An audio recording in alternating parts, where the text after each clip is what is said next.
पण आता हिरण्यकशिपू आणि प्रल्हाद आता कथा सर्वांना जो माहित आहे, आता त्यातल्या समजून काही गोष्टी त्या कथेबद्दल फार सुंदर आहे की हिरण्याक्ष आणि हिरण्यकशिपू हे दितीचे दोन मुलगे दैत्य योनी आहे.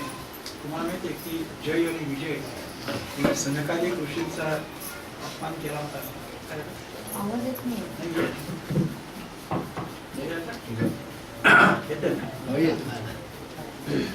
हिरण्यकशिपू आणि प्रल्हाद ही आपल्या कहाणी सर्वांना माहिती आहे. आपण लहानपणापासूनच ती ऐकतो.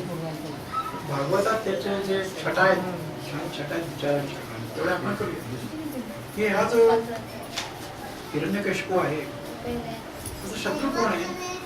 हिरण्यकशिपूचा त्याचा मुलगा हा त्याचा शत्रू आहे. प्रल्हाद आणि हिरण्यकशिपूची जी कहाणी आहे ती आपण थोडक्यात करूया. ते हिरण्यकशिपू त्याच्या खरं म्हणजे मुलावर प्रेम होतं, प्रल्हादावर प्रेम होतं. पण हिरण्यकशिपूच्या लक्षात आलं की आपला हा जो मुलगा आहे, ज्या भगवंताचा, ज्या परमेश्वराचा तो तिरस्कार करायचा हिरण्यकशिपू, त्याचाच मुलगा सारखं भगवंताविषयी बोलतोय. आता हा जो हिरण्यकशिपू आहे ना, जेव्हा भगवंताने वराह अवतारात हिरण्याक्षाचा वध केला होता तेव्हा हिरण्यकशिपू चौथा त्या भावाचा वध केला परमेश्वराने. आणि तेव्हा त्यांनी असं म्हणत होतं का जळफाळ झाला आपल्या भावाला भगवान विष्णूने ठार केलं वराह. तर तो जेव्हा तो वध झाला तेव्हा हिरण्यकशिपू रागाने थरथरत होता. तुमच्या लक्षात रागाने थरथरत होता, चिडला होता. आपण जेव्हा प्रचंड रागावतो, प्रचंड चिडतो तेव्हा आपला तोल जातो. जेव्हा आपला तोल जातो तेव्हा बरीच करा की त्याच्या शरीरावर रागामुळे ताबा नाही. हिरण्यकशिपूचा पण ताबा सुटला आणि तो काय म्हणाला की तो भगवान विष्णूला म्हणतो. हिरण्यकशिपूची भाषा समजून घ्या म्हणजे त्याचं पुढचे सगळं काय. तो काय म्हणतोय हिरण्यकशिपू जेव्हा त्याला कळलं की भगवंताने वराह धारण करून माझ्या भावाला ठार मारलं, हिरण्याक्षाचा वध केला, तर तो म्हणतो भगवान विष्णूला म्हणतोय हिरण्यकशिपू की हा भगवान विष्णूला तो म्हणतो हा माझा क्षुद्र शत्रू आहे. हिरण्यकशिपूची भाषा समजून घ्या. हा कसा आहे? हा माझा क्षुद्र शत्रू आहे आणि माझ्या अत्यंत परमप्रिय आणि माझं हितच जो चिंततो त्या भावाला त्या विष्णूने ठार मारलेला आहे. आता तो म्हणतो की हा जो भगवान विष्णू आहे हा मुळात तेजरूप त्याने धारण केलेला आहे, पण त्याने मायेने वराह रूप धारण केलं. हा मुळात तेजरूप आहे पण माया दिलं आणि त्याने आपला स्वभाव सोडला. बरं का? तर मी असं ठरवलंय की या विष्णूला, भगवान विष्णूला मी माझ्या हातातल्या त्रिशूळाने त्याचा वध करेन. हिरण्यकशिपूची भाषा बघा की भगवंताला मी मारीन. आता इथे आहे, त्याला वाटतं की आपल्या हाताचं जे त्रिशूळ आहे त्याने मी त्याला ठार मारीन. बरं का? आणि त्या भगवान विष्णूला ठार मारल्यावर जे रक्त उसळी म्हणून त्याच्या देहातून बाहेर पडेल ते रक्त गोळा करून मी माझ्या भावाचं तर्पण करीन, रक्ताला धारे नाही. कळलं का? आणि तेव्हाच माझं हृदय शांत होईल. एवढा क्रोधाविष्ट झाला. काय शपथ घेतील त्यांनी की मी या भगवान विष्णूला ठार मारेन. आणि असं तो त्याचा तोर सुटल्यामुळे तो खूपच वेडवाकडं बोलतोय, वेडवाकडं बोलत होता. आता त्यांनी ठरवलं की आपल्याला जर अजिंक्य व्हायचं असेल, देवांवर विजय मिळवायचा असेल, परमेश्वरावर विजय मिळवायचा असेल तर नुसती शपथ घेऊन चालणार नाही, तर आपल्याला कठोर तपश्चर्या केली पाहिजे. आणि कठोर तपश्चर्या करून कुठल्या तरी एका देवाकडनं आपला वर घेतला पाहिजे. जर विष्णूला मारायचं असेल तर त्याला माहिती भोळा शंकर आहे आणि ब्रह्मदेव पण आहे. तर त्यांनी ठरवलं की आपण ब्रह्मदेवाची उपासना करायची. बरं का? आणि आपल्याला अजिंक्य व्हायचं असेल, अजर व्हायचं असेल, अमर व्हायचं असेल आणि या सबंध ब्रह्मांडाचा एकमेव सम्राट व्हायचं असेल तर आपला कोणी शत्रू असता कामा नये अशी आपला अवस्था आणायची.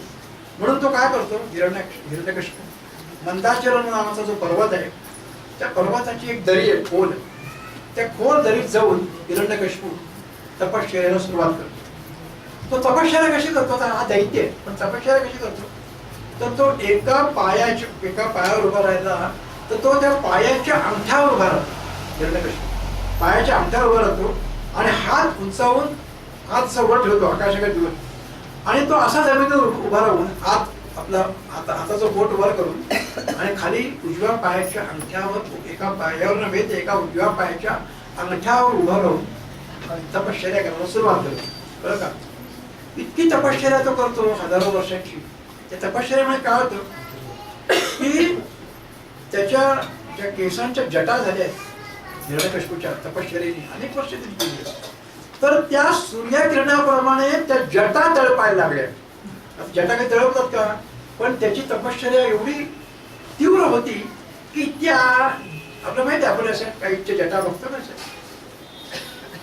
त्या जटा कशा आहेत हिरण्यकशिपूच्या की त्या तेजाने सूर्यकिरणांची बरोबरी करायला लागल्या.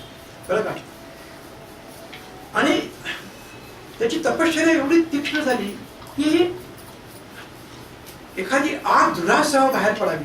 आग असते ना ती धुरासह, एखाद्या बिल्डिंगला आग लागते, प्रचंड धूर होतो ना आगी, तशी त्याच्या डोक्यातून आग बाहेर पडायला लागली. त्याचा धूर झाला तपश्चर्याच्या बळावर, त्याच्या डोक्यातून आग बाहेर पडायला लागली त्या जटेतून, आणि त्याचा जो धूर गेला तो स्वर्गात गेला. आणि तो स्वर्गात गेल्यामुळे देवांच्या नाकातोंडात तो धूर गेला.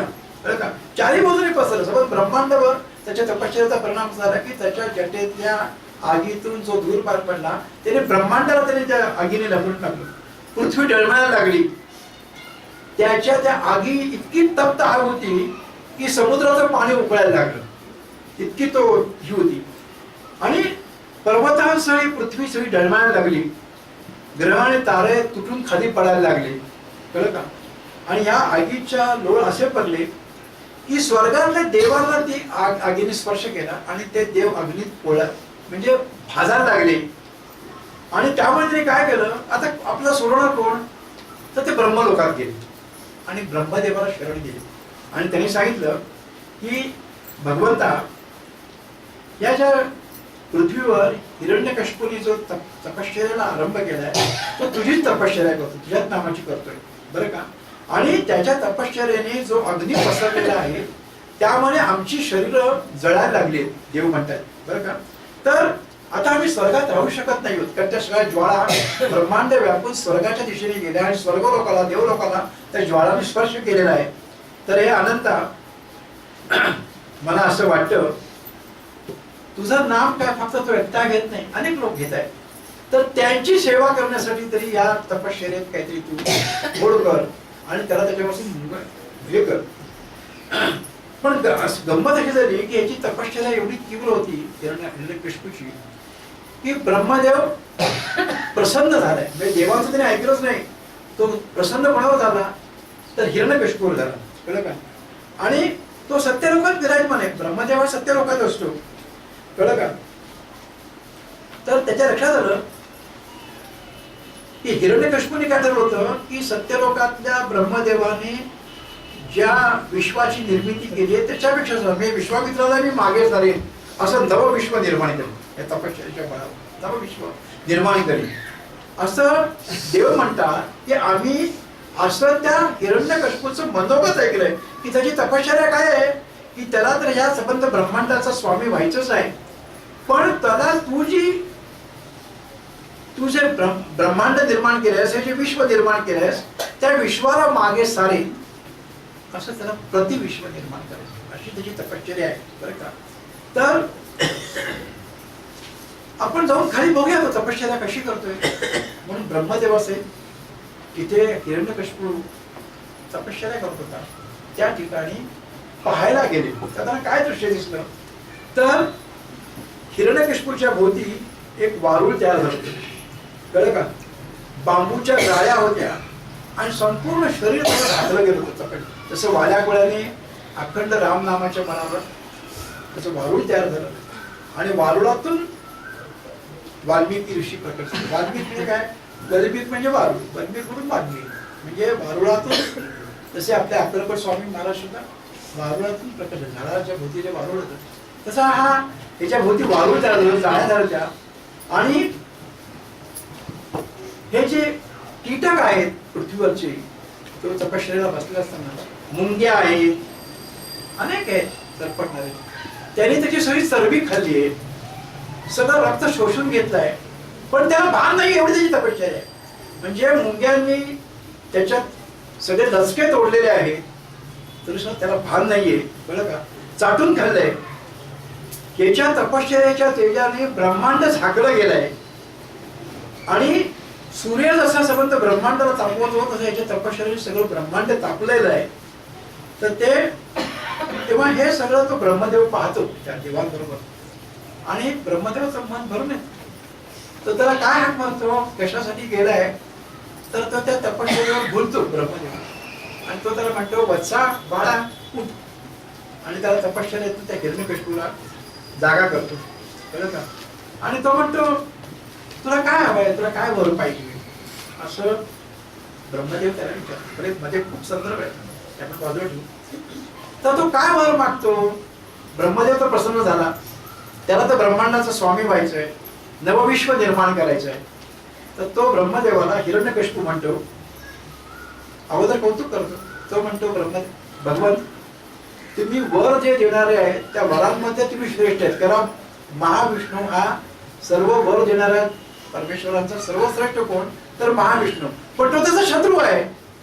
म्हणून तो काय म्हणतो ब्रह्मदेवाला की वरांमध्ये वर देणाऱ्यामध्ये तू श्रेष्ठ आहेस. मी इन्डायरेक्टली तरी काय म्हटलं की महाविष्णू श्रेष्ठ नाही तर तू श्रेष्ठ आहेस.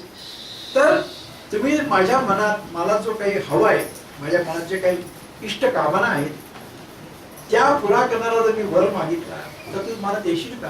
मी जे मागितले तू मला देशील का. कळलं का. तर मी तुझ्याकडे ब्रह्मदेव तथाच म्हणतो तू जे मागशील ते मी तुला देतो.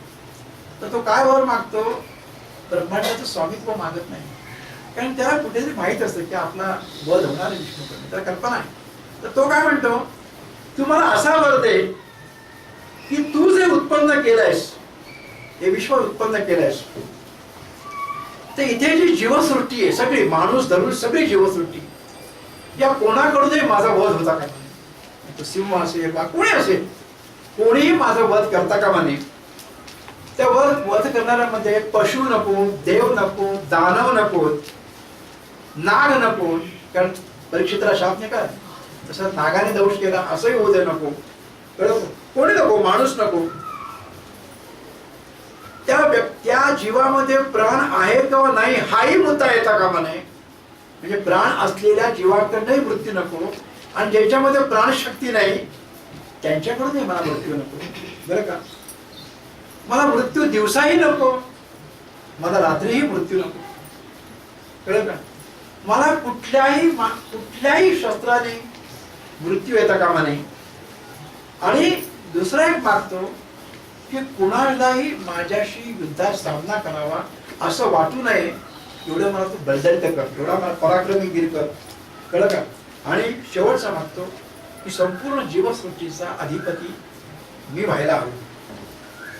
आणि जो इंद्राचा महिमा आहे स्वर्गात, तशा संपूर्ण ब्रह्मांडात माझा दरारा पसरला पाहिजे.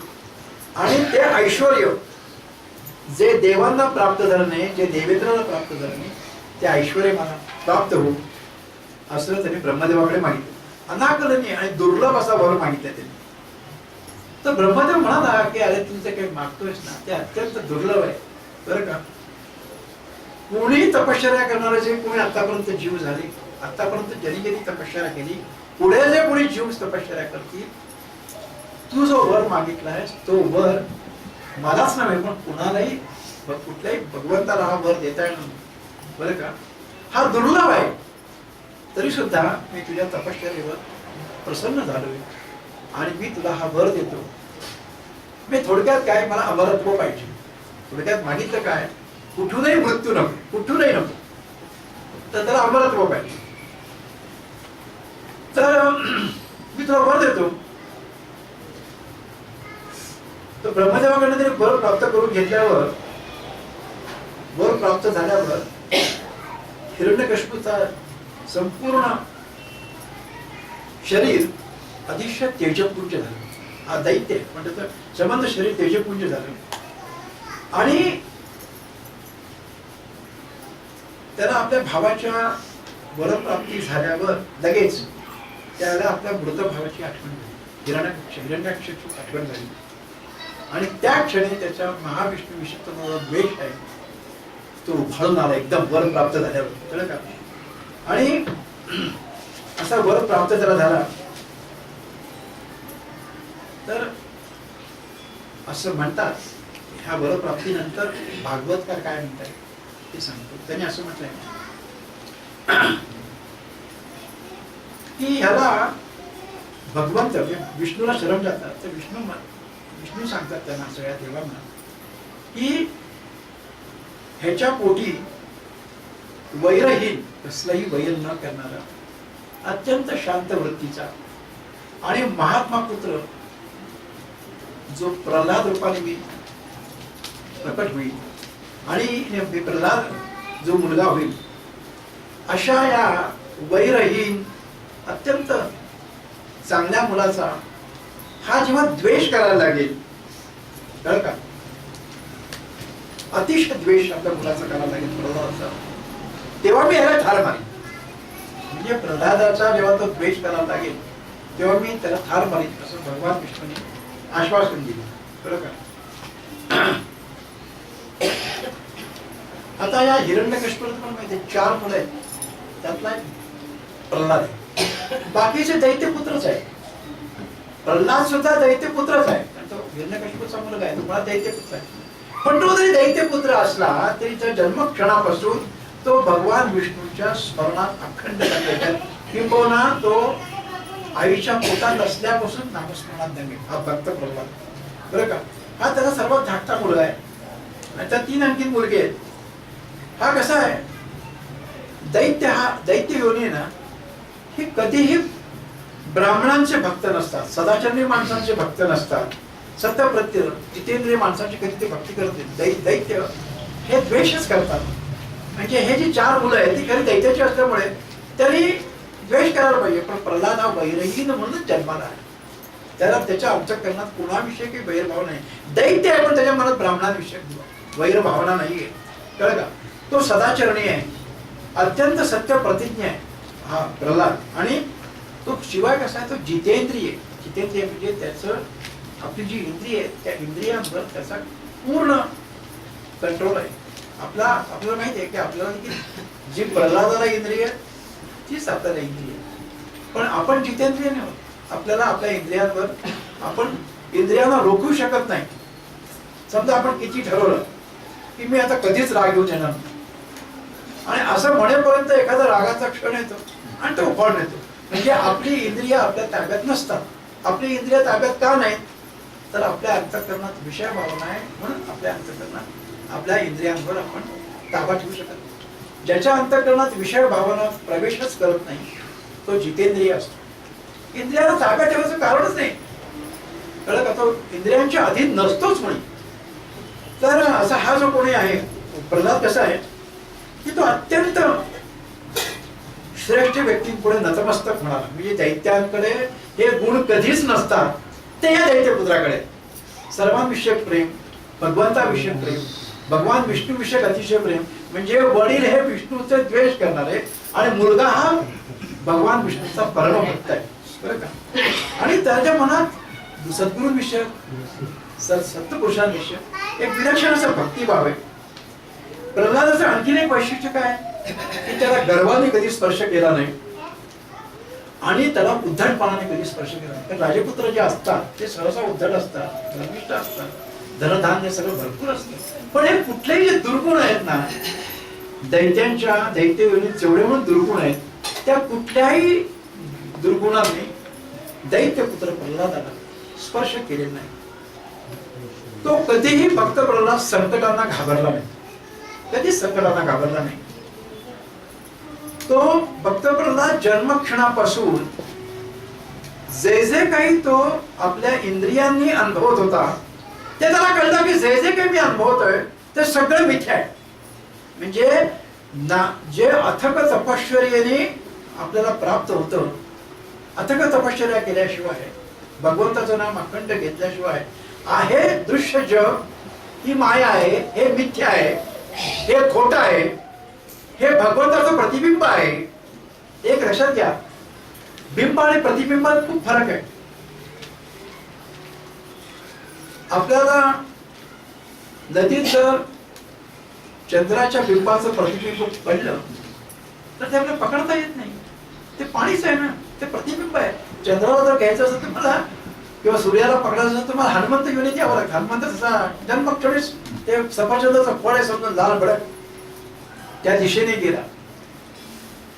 तर हा जो प्रल्हाद आहे त्याला कसलीही लालसा नाही, तर विषय लालसा नाही, इंद्रियांविषयक कुठल्याही प्रकारचं ममत्व नाही, कळलं का. नंतर असुरामध्ये जे दोष असतात, दैत्यांमध्ये जो दोष, सर्व प्रकारचे दोष असतात, त्या कुठल्याही दोषाने प्रल्हादाला स्पर्श सुद्धा केलेला नाही. असे भगवंताचे सगळे गुण जे आहेत ते प्रल्हादामध्ये एकवटलेले होते. असा पुत्र म्हणजे बघा, ही सुद्धा देवाची लीलाच आहे. कारण भगवान विष्णूने सांगितलेलं आहे की तो जेव्हा माझा जो भक्त प्रल्हाद त्याच्या पोटी येईल आणि जेव्हा हिरण्यकशिपू आपल्या पुत्राचा द्वेष करायला लागेल, कारण मी तो विष्णूचं नाव घेतोय, तेव्हा त्याचा तो मृत्यूचा क्षण जवळ येणार. आणि असा पुत्र त्याला झाला, प्रल्हाद झाला, कळलं का. आणि असा तो, आता ही जी 4 मुलं आहेत ती कशी आहेत, तर त्या 4 मुलांना शिकवण्यासाठी त्यांना शिक्षण द्यावं असं हिरण्यकशिपूला वाटलं. म्हणून त्यांनी काय केलं, दैत्यांचे जे गुरु शुक्राचार्य, कळलं का, त्यांना 2 मुलगे, शंट आणि अमर्क असे 2 मुलगे दैत्याचार्य शुक्राचार्य. तर त्या 2 मुलांना, ते ब्राह्मण मुलं आहेत, त्या 2 ब्राह्मण मुलांना शिकवायला ठेवतो. आपल्या मुलांना 4 मुलं जे आहेत ते शंट आणि अमर्क हे जे 2 पुत्र आहेत ते रोज राजवाड्यावर येतात हिरण्यकशिपूच्या आणि या 4 मुलांना सर्व प्रकारचं शिक्षण देतात, कळलं का. राजनीती शिकवतात, सगळं शिकवतात त्यांना. हा प्रल्हाद एवढा हुशार होता की त्याचे गुरुजी आहेत, गुरुजीने जे जे सांगितलं तो एक पाठी, तो लगेच टीप कागद जसा शाई किंवा पाणी पटकन तसा तो आहे, सगळं टिपतोय, भरकन टिपतोय, कळलं का. परंतु प्रल्हादाची वृत्ती कशी आहे की ते शेवटी दैत्यगुरु आहेत शुक्राचार्य. म्हणजे जसे कौरवांमध्ये भीष्म, द्रोण एवढे मोठे मोठे होते, पण ते जरी पांडवांचे हितैषी असले तरी ते त्यांच्या विरुद्ध लढत आहेत, कारण ते कौरवांकडे. तसं शुक्राचार्य हा देखील मोठा आहे, पण दैत्यांचं अन्न खात आहेत, त्यांच्याकडे चाकरी करतायत, गुरु आहेत तरी. तर त्यांची मुलं पण तशीच आहेत. ते जे काही शिकवत आहेत ना ते प्रल्हादाला मान्य नाही, तो शिकून घेतोय, पण त्याला हे मान्य नाहीये. त्याचं कारण असं, त्यांच्या शिकवण्यामध्ये एक विलक्षण खोटेपणा आहे. ते प्रल्हादाला लहानपणीच कळलं, खरेपणा त्यांच्यापाशी नाहीये. आणि त्यांच्याकडे कसं खोटा दुराग्रह आहे, तो दुराग्रहाच्या बळावर ते आपल्याला शिकवत आहेत, कळलं का. तर त्यांनी हिरण्यकशिपूने एकदा आपल्या या प्रल्हादाला बोलवलं, त्याचं प्रल्हादावर प्रेम आहे आणि त्यांनी विचारलं गुरुजी कसं काय शिकवत आहेत तुला, कसं वाटतं तुला शिकवत आहे, चांगलं आहे ना, का बदलायला हवी. जसं आपले वडील आपल्या मुलाला विचारत नाही का शिकवणे बरी आहे ना रे बाबा, राम बरा आहे ना, तर आपण बदलू, पैशाची काळजी करू नको. जसं आपण आपल्या पुत्रांना म्हणू तसा हिरण्यकशिपू आपल्या मुलाला म्हणतात प्रल्हादाला की शिकवत आहेत ते बरं शिकवत आहेत ना, कळलं का. तर ह्या प्रश्न विचारल्याबरोबर भक्त प्रल्हाद येतो, तो इतका निष्पाप आहे वृत्तीने, इतका निष्पाप आहे मनाने, इतका निर्मळ आहे. तो खरंच सांगतो. तो काय म्हणतो की बाबा हे जे 2 गुरुजी आहेत ना ते मी आणि माझे हा जो अहंकारग्रस्त शब्द आहे त्यात भिजून तत्वज्ञान सांगतात आणि हे मला मान्य नाही. तत्वज्ञानाला परमेश्वराच्या निकट जायचं असेल तर मी हा घडायलाच पाहिजे ना. आणि हे मीने गुंठित असलेलं तत्वज्ञान शिक्षण मला देत आहेत. हे मी आणि माझे हा जो खोटेपणाचा आग्रह आहे तो त्यांच्यापाशी आहे, कळलं का. आणि तुम्हाला माहिती आहे बाबा की ज्यांच्यापाशी मीचा अहंकार गडद असतो, कळलं का, असे प्राणी नेहमीच उद्विग्न असतात. तर तुम्ही आम्ही पण उद्विग्न आहोत ना. जे भक्त प्रल्हाद सांगतोय की जो मी आहे तो जर मानवी अंतःकरणात असेल तर ते मन सतत उद्विग्न अवस्थेत असतं. कारण मी शेकी असतो त्यांचा. तर त्यांनी सांगितलं की मला असं वाटतं ते काही शिकवत मला, पण बाबा तुम्हाला मी सांगतो की मला असं वाटतं मी आपल्या मानवी दैत्याचा जरी मला आकार आला असला तरी मी दैत्य असतो, दैत्यकुळात जरी मी जन्म घेतला असेल तर मला एक कळतं की आपण भगवान विष्णूला शरण जायला पाहिजे. म्हणजे आपल्या शत्रूचं नावच हिरण्यकशिपूने जेव्हा आपल्या पुत्राच्या मुखातून पहिल्यांदा महाविष्णूचं नाव ऐकलं तेव्हा त्याचा जळफळाट झाला, त्याला प्रचंड राग आला बरं का. आणि ते ऐकून पहिल्यांदा जेव्हा ऐकलं तेव्हा हिरण्यकशिपू उपहासाने खदखद हसला. म्हणजे कोण विष्णू असं बरं की नाही, म्हणजे एक नगण्य भाव त्या उपहासाने हसण्यात त्याच्या होतो बरं का.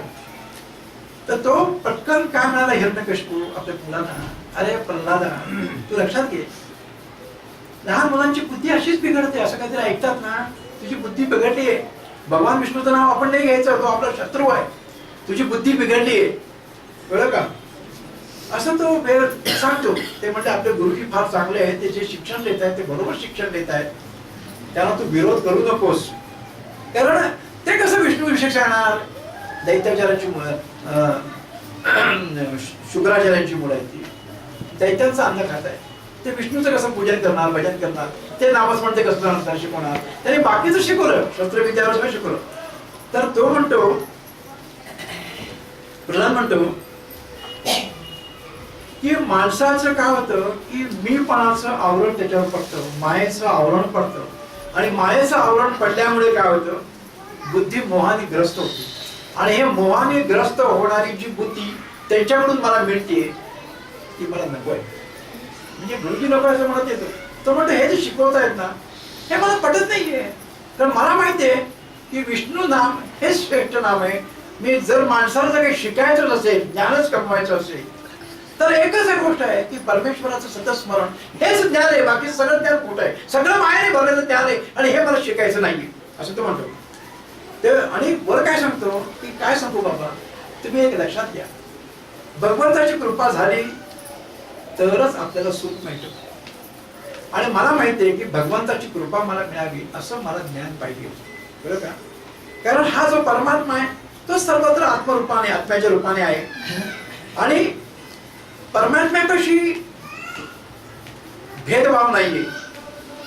पण एकदा का जीवाचा आकार आला, जरी ते परमतत्व सूक्ष्म रूपाने जीवामध्ये असेल, ते मग दैत्य योनीतले असेल, मानवी योनीतले असेल, तर तो मी तूपणाचा खोटेपणा त्यांच्यात असतो, आणि तो मी तूपणाचा जो खोटेपणा आहे हा मानवी जीवनात नष्ट होणं अतिशय आवश्यक आहे असं तो तरतऱ्हेने आपल्या बाबाला समजावून सांगतो. काय सांगतो, सार काय त्या सांगण्याचं की परमेश्वराला शरण जा. दैत्यांच्या राजाला दैत्यपुत्र तत्वज्ञान काय सांगतोय की परमेश्वर श्रेष्ठ आहे, तुम्ही श्रेष्ठ नाही बरं का. तर असं तो हिरण्यकशिपू तर तऱ्हेने प्रल्हादाची हे करतो, आणि त्याला लक्षात येतं की हा प्रल्हाद आपल्या विचारापासून काही विचलित होणार नाही. त्याचं ते भगवंत नाम अक्षरशः त्याच्या श्वासातच आहे. म्हणून तो ठरवतो की आता आपण काय करायचं, तर याला छळायला सुरुवात केली. आता त्याच्या लक्षात येतं की याला ठार मारल्याशिवाय मी तो द्वेषाग्नी जागृत व्हायला पाहिजे होता. तो भक्त प्रल्हादाच्या विष्णू नामामुळे, भगवंताच्या नामस्मरणामुळे, भगवंताच्या स्तुतीमुळे हिरण्यकशिपूच्या मनातला द्वेषाग्नी, पहिल्यांदा तपश्चर्या करताना जसा तो अग्नी बाहेर पडला, त्याचा धूर ब्रह्मांडात साठला, तसा तो अग्नी वेगळा होता. आता हा द्वेषाग्नी आला जो पुन्हा त्याच्या संबंध शरीराला व्यापून राहिला कळलं का. तरी सुद्धा तो प्रल्हादाला इतकं होऊन छळताना सुद्धा पुन्हा काहीतरी फिलॉसॉफी सांगण्याचा प्रयत्न करत होता. त्या प्रल्हादाने जेव्हा त्याला शेवटी सांगितलं की बाबा तुम्ही सुद्धा प्रापंचिक आहात, तुम्हाला सुद्धा मुलं बाळ आहे, तुम्ही सुद्धा राजेपद भोगताय, तुमच्या कामांना फार पुढे गेले, तर तुम्ही एक लक्षात ठेवा, जे प्रापंचिक लोक असतात, जे भवसागरात बुडत असतात, ते सतत विषय वासनात चघळत राहतात, जशी तुम्ही आता चघळताय. म्हणजे आपल्या वडिलांना स्पष्ट तो सांगतोय, कळलं का? मूर्ख माणसं कोण असतात? जनरल होते तू. मूर्ख माणसं कोण असतात? जे विषयासक्त, म्हणजे ज्यामुळे विषय वासना चळली जाईल त्याच्यात ते गर्क असतात, ते मूर्ख असतात. तसे तुम्ही आहात असं तुम्ही इंद्राजी सांगितलं. असं म्हणजे तर तऱ्हेने तो मी अगोदर त्या हिरण्यकश्यपूने त्याला प्रेमाने जवळ घेऊन त्याच्या डोक्यावरनं हात फिरवत, हा हातात रिवर्स हातात रिवर्स म्हणून तो तरतरीने छळ करत असतो, पण हे पण प्रयोग करतो. पण भक्त प्रल्हाद काही वाटत नाही आणि भगवंत नाम तो क्षणभर सुद्धा टाकत नाही दैत्यासमोर. तर त्याने काय केलं, तो इतका चिडला हिरण्यकश्यपू की त्याला तरी मांडीवर घेत होतो, त्याने मांडीवर फेकून दिला त्याला आणि आपल्या सेवकांना हाक मारली आणि सांगितलं गेला ठार मार. मी राजाज्ञा येते की त्याला घेऊन जा. कारण काय त्याचं ते बोलणं जे आहे ना ते त्याला सहन होत नव्हतं हिरण्यकश्यपूला, बरं का? तर त्याने सांगितलं हा भक्त प्रल्हाद कसा आहे की हिरण्याक्ष हा त्याचा चुलता आहे, काका आहे. ज्याला विष्णूने ठार मारलंय त्याचंच नाव घेतोय. तर मला असं वाटायला लागलंय, असं हिरण्यकश्यपू सेवकांना म्हणतोय की मला असं वाटतंय की ज्या विष्णूने माझ्या भावाला ठार मारण्यासाठी वराह स्वरूप घेतलं त्याच विष्णू या प्रल्हादाच्या रूपाने माझ्या घरात आलाय की काय, असं त्याच्या मनात विचार होतो, कळलं का? आणि तो म्हणतो की माझा पुत्र तर मला माझं अहित चिंतत असेल, मला चुकीच्या गोष्टी सांगत असेल, भगवंताचं नाम सतत घेत असेल, तर त्याचा प्रत्येक अवयव छाटून टाकला पाहिजे, त्याला ठार मारलं पाहिजे, बरं का? तेव्हा हिरण्यकश्यपूने काय केलं, त्याला आज्ञा केली सेवकांना की ह्याचं शरीर, शिर तोडा, हात तोडा, पाय तोडा, अशी आज्ञा करतो, कळलं का? पण एवढं ते केलं, खूप प्रयत्न केले छळण्याचे, पण शेवटी भगवंत त्याचा त्राता आहे, काही त्याला होत नाही. इतक्या प्रकारचे छळ केले तरी प्रल्हादाला कुठलाही छळ स्पर्श करत नाही, कळलं का? त्याला हिरण्याक्षाने, आपल्या हिरण्यकश्यपूने हत्तीच्या पायाखाली पण तुडवलं. हत्तीच्या पायाखाली आपल्या मुलाला दिलं तरी तो चिरडला गेला नाही, कळलं का? पर्वतांच्या कड्यावरून फेकलं. प्रत्येक ठिकाणी महाविष्णू त्याचं रक्षणच करतोय, विष्णू रक्षण करतोय. अंधाऱ्या कोठडीत बंद केलं. म्हणजे छळाचे जेवढे म्हणून प्रकार करता येईल तेवढं त्यांनी त्याला छळण्याचा प्रयत्न केला. धगधगत्या ज्वाळांमध्ये ठेवलं, कढईत तळल्यासारखं तळलं, पण प्रल्हादाला काहीही झालं नाही. खूप त्याने प्रयत्न केला, कळलं का?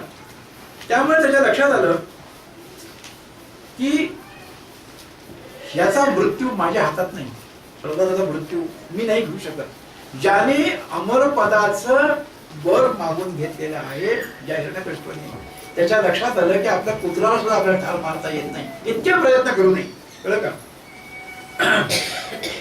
म्हणून तो काय म्हणतो प्रल्हादाला, हे त्यांचा खूप संवाद आहे. हिरण्यकश्यपूने प्रल्हादाला तो टाळतोय, 7 वाजले, कळलं का? तर तो खूप प्रयत्न करतो त्याला मारण्यासाठी प्रल्हादाला, पण तो काही त्याला हे होत नाही. तर शेवटी एक दिवस चिडून हिरण्यकश्यपू प्रल्हादाला विचारतो, तुझा भगवंत आहे कुठं रे, तुझा विष्णू आहे कुठं रे, जो तुला प्रत्येक ठिकाणी वाचवतोय, तो मला तर दिसत नाहीये, तो कुठे आहे, या खांबात आहे का, असं विचार. तो म्हणतो हो, या खांबात पण विष्णू आहे, माझा परमेश्वर आहे. तर असं म्हटल्यावर हिरण्यकश्यपूची ताकद भयंकर आहे. तो आपली मूठ आहे ती त्या खांबावर आपटतो आणि खांबावर जोरात लाथ मारतो. ती लाथ मारल्याबरोबर तो खांब असा दुभंगतो आणि सिंह आणि मनुष्य, म्हणजे अर्धा सिंह आणि अर्धा असा नरसिंह अवतारामध्ये परमेश्वर प्रकट होतो. आणि पुढची कथा तुम्हाला माहिती आहे, त्याला मांडीवर घेतो हिरण्यकश्यपूला, कारण त्याला कुठे भूमीवरही मरण पाय नाहीये, आकाशातही नाही, कुठेच नाही, पण त्याला मरण कुठे येतं तर परमेश्वराच्या मांडीवर येतो. भगवान, कारण ही तरी जागा मागितली नाही, कारण तो विष्णू असं कसं म्हणणार की मला परमेश्वराच्या मांडीवर पण मरण येऊ नये, असं तो कसं म्हणणार, हे तरी मागितलेलंच नाहीये. तर ते विष्णू तो काय करतो, त्याला फाडून काढतो, कळलं का, आणि त्याला ठार मारतो. तर ते हिरण्यकशिपू नरसिंह अवतार एवढा हा असतो की देव सुद्धा घाबरतात ते बघून सगळं दृश्य, आणि कोणीच त्याला रोखू शकत नाही, ब्रह्मदेव सुद्धा करू शकत नाही. शेवटी ब्रह्मदेव प्रल्हादाला म्हणतात की या अवताराला, भगवंताच्या अवताराला, नरसिंह अवताराला फक्त तूच शांत करू शकतो, बाकी आम्ही कोणी देव याला शांत करू शकणार नाही, आम्ही कोणी याला शांत करू शकत नाही. तर प्रल्हादा, या भगवंताला तूच आता आवर, त्याला शांत कर, कळलं का? आणि परमेश्वराला तो शांत करतो. आणि असा तो हिरण्यकशिपूचा, थोडक्यात सांगितलं, हिरण्यकशिपूचा जो वध होतो, प्रल्हाद, भक्त प्रल्हादाच्या मी सुरुवातीला त्याला कळतं ना की आपल्या मुलाच्या रूपाने भगवान विष्णूच प्रकट झालाय का, ही त्याला जी शंका येते, ती शंका खरी ठरते. तर प्रत्यक्ष विष्णूच म्हणून असण्याचं रूप घेऊन ब्रह्मदेवाने जो वर दिलेला आहे त्या वरापासून अलिप्त असलेली एकच जागा आहे. कारण प्राण्यांपासून पण मृत्यू नकोय, माणसांपासून पण नकोय, जमिनीवर पण नकोय, आकाशात पण नकोय, अस्त्राने पण नकोय. हे सगळं जे काही त्यांनी मागितलं होतं ते त्यांनी नरसिंह अवतार धारण करून काय केलं की तो प्राणी पण नाही, तो माणूस पण नाही, दोन्ही ते जगले एकत्र आहे, असं करून तो त्याचा वध करतो, कळलं का? आणि असा ही भक्त प्रल्हादाची कथा आहे. तर तिसरी कथा जी आहे ती आता आपल्याला करायची ना. आता श्रीरामाचं चरित्र जे आहे, तर काय आता आपल्याला 3 दिवस उरलेत आणि वेळ तर अतिशय कमी उरलाय. तर आता आमचं असं ठरलंय की श्रीरामचरित्र जे आहे ते तुम्हाला सर्वांना माहिती आहे. श्रीरामाचं चरित्र माहित नाही असं कोणीच नसतो. भागवताची कहाणी घेतली तरी श्रीरामचरित्र तेच आहे.